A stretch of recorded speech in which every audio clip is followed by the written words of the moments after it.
Look at this beautiful, thick, homemade coconut yogurt.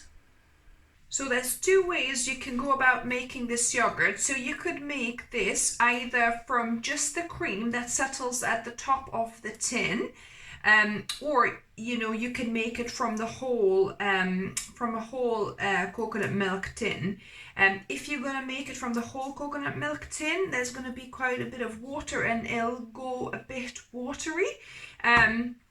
So we'll need some kind of starch. So have potato starch. You could also use tapioca or arrowroot or cornstarch for this.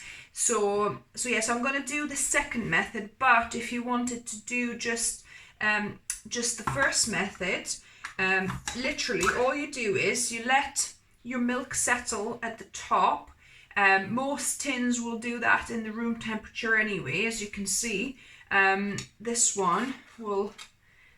is beautiful. So this I get from Aldi, I believe. It's 65% milk, so that's quite good amount percentage. You don't want anything less than about 60-50 percent, because otherwise it'll be just mainly water. So if you were going after the first type of yogurt where you don't add any thickeners and you don't use the water, all you're gonna do is you just gonna take out that milk or cream, coconut cream that we see here on the top. So you could, if you wanted to be a bit more kind of pedantic, you could just put this in the fridge and that would settle it even a little bit better, because this one just was in the cupboard. So that's all you would use, and you would put your either probiotic couple of capsules or 2-3 tablespoons of already made store-bought coconut yogurt. So this Alpro one I quite like. There's not too many additives here. So basically all it's got is coconut milk, water, coconut water, modified starch, and a couple of thickeners: pectin, agar, natural flavoring, sea salt, and the cultures. So that's not a bad one to go for. So I'm going to just add some yogurt, because I don't happen to have any probiotic capsules, but if you have, then you can mix your capsules straight into your jar, so you don't need to heat this up at all. You could just put it in your jar, empty couple of the capsules, of probiotic, but make sure the probiotic that you buy has at least 1 or 2 of these bacteria. So S. thermophilus, L. bulgaricus, and B. lactis. So at least one of these, and it doesn't contain prebiotics, because I watched another video where a lady was saying that if your probiotics have some prebiotics in them, then that can go moldy and doesn't work quite well. So avoid the ones with prebiotics, just get the probiotic culture ones. So you could just add that to your jar, put a couple of powder from a couple of capsules, mix it all up, put your clean muslin cloth and either a bit of rubber band or something, or if you have a mason jar outside, and you could just do it that way. And that's it. That's ready now to go fermenting in either your yogurt maker, or I do it in dehydrator, or you could also put the oven light and put it in the oven if your oven keeps the light on. Get it to kind of the right temperature, put the light on, and that should keep that temperature. Or if you have quite a warm house, that will ferment in the house itself. You might need 24 hours instead of 12 hours in that case. But so that will be ready to go. But we're doing the version where we're using this water as well, just to make more yogurt basically. because these tins sometimes are quite pricey. I mean, in Aldi this is not too bad, but in some, you know, in some bigger supermarkets, a tin can cost you like £1.20, £1.50, £1.80 even.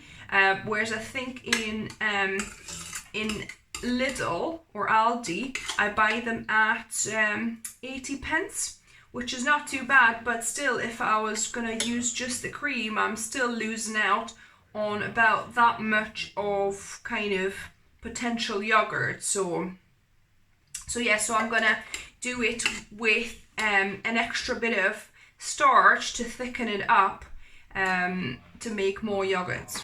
So I'm gonna just put my, so I've got 1 tablespoon of potato starch, so I'm gonna just put that in. You don't need, because this is cold coconut milk, you don't need to put into any slurry. If you're putting it into warmed up coconut milk or a hot coconut milk, then you might, you know, need to make it in a slurry.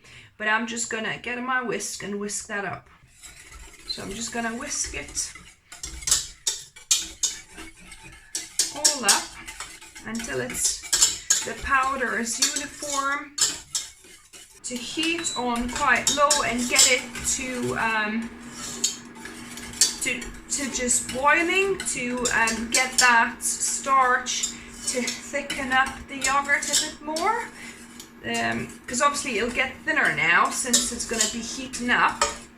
So as you can see, as it's warming up, it's starting to thin out.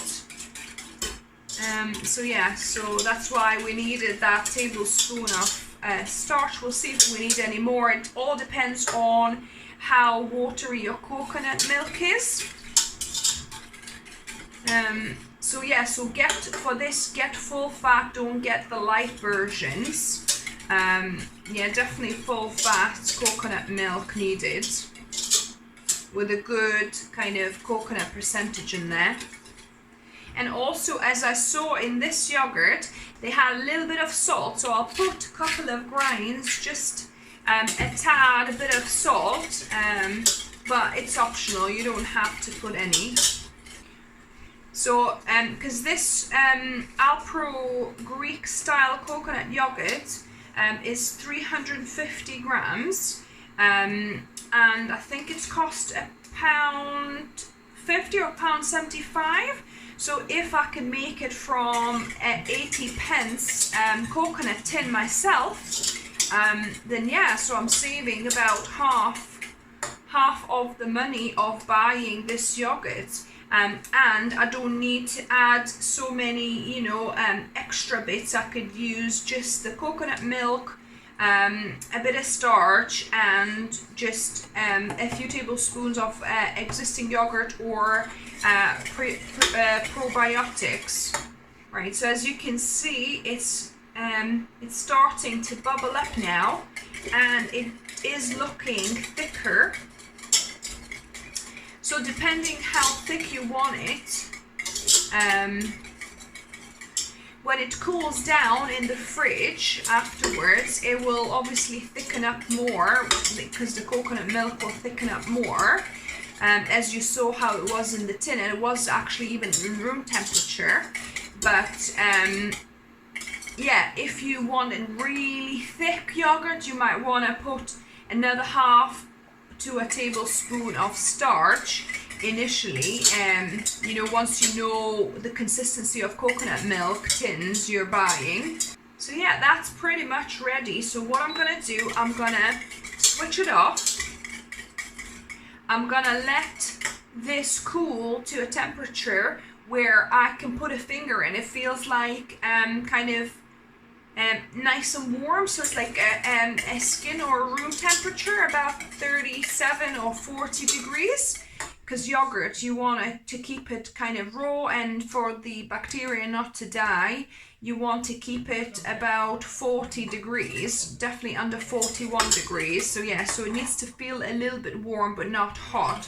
So I'm going to let this cool down until it's the right temperature to add our cultures. So now my coconut milk has cooled down to kind of just nice warm temperature. And although it's tempting to use that same metal whisk I used here, apparently it's best not to use metal whisk or metal spoon to mix in the either the bit of cultured yogurt or the probiotics. Apparently it's best to use a wooden spoon. But also I'll be using my silicone coated whisk here, so that should be fine. Plastic should be okay as well, so wooden or plastic, but apparently not metal for whatever reason, because apparently it reacts with the bacteria.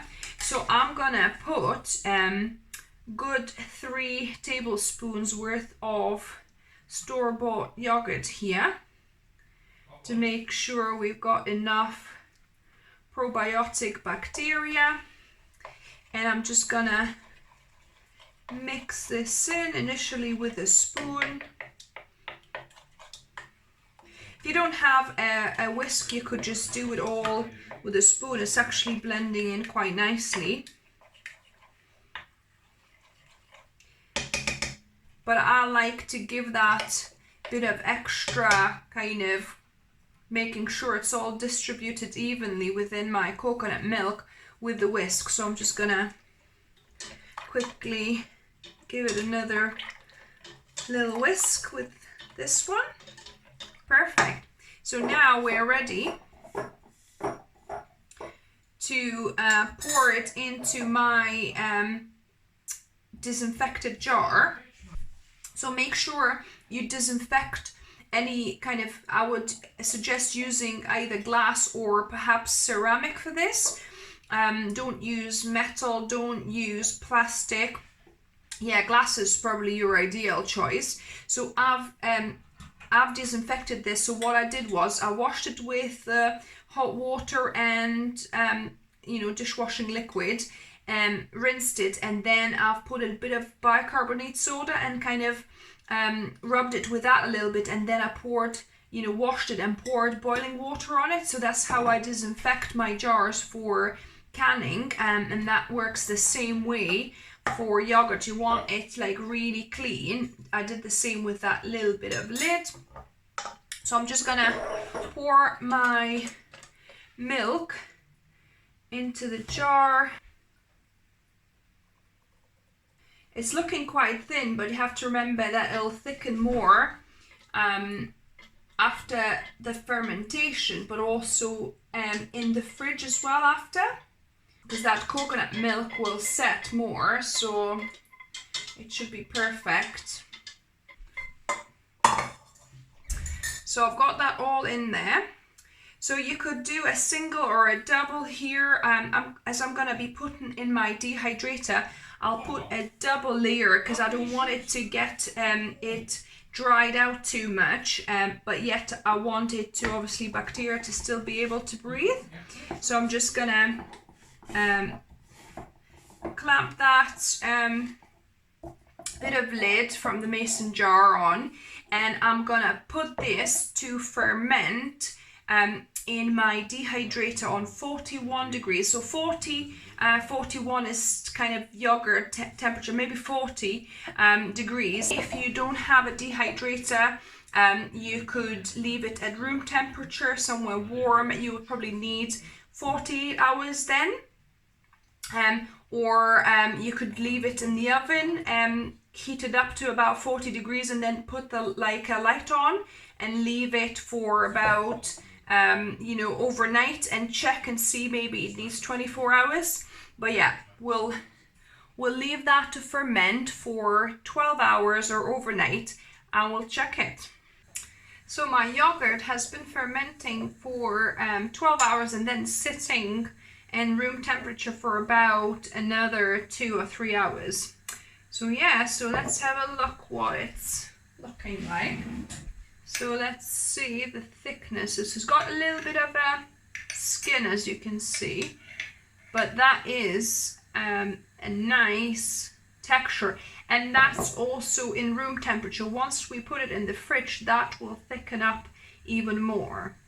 So I'm gonna take that skin off, because that skin forms because I was, you know, doing it in a dehydrator, so obviously the skin just kind of dries out a little bit, so I'm gonna just get rid of that. You could use it, you know, to put it in some dishes and stuff as well. So now I got rid of that skin, and I'm gonna just dish some coconut yogurt out to just taste test. So now on to the best part, taste testing. So we'll see how tangy this got in 12 hours in my dehydrator, or you could use obviously your yogurt maker or instant pot as well. Anywhere where it'll keep about a 40 degrees constant temperature, or if you don't have any of these, you can use leave it in a room temperature, but then you're probably going to need to do it for 24 hours for this level of tanginess. So yeah, I do like this. It's got a little bit of tang, not a lot, just slightly, but I quite like this. So depending how tangy you like your yogurt, you might want to let it go for 18 hours altogether, or maybe even 24 hours. So the longer you leave to ferment, the tangier it will get. The bacteria will keep on eating the sugar in the milk and producing that lactic acid that makes that tanginess, fermentation taste. So yeah, so what I'm going to do now, I'm going to place this yogurt in the fridge, and I'm going to show you the result once it's set in the fridge and the texture is even thicker. And for the fridge, I'm going to put a proper lid on now. So I'll let this properly cool down and set in maybe 2-4 hours. So the coconut yogurt has chilled in the fridge overnight, and let's see. Wow. Look at that. That is really nice and thick now. Beautiful, beautiful kind of Greek yogurt consistency. So this is fab. Look at that. It's proper nice and thick now. So let me taste test this cooled or chilled coconut yogurt.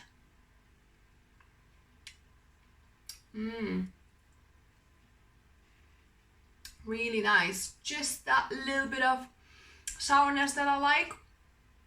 But yeah, you know, if you like it tangy, then go for longer, but see how nicely it thickens in the fridge. Delicious. So I hope you like the video. I hope you're gonna try it. Let me know what you think about it. If you're new here, welcome to the channel and subscribe for more videos on Wednesdays and Sundays. Don't forget to like my videos, because that helps to spread my word even further. And as always, remember, food is fuel, so be mindful of what you put in the body. Until next time.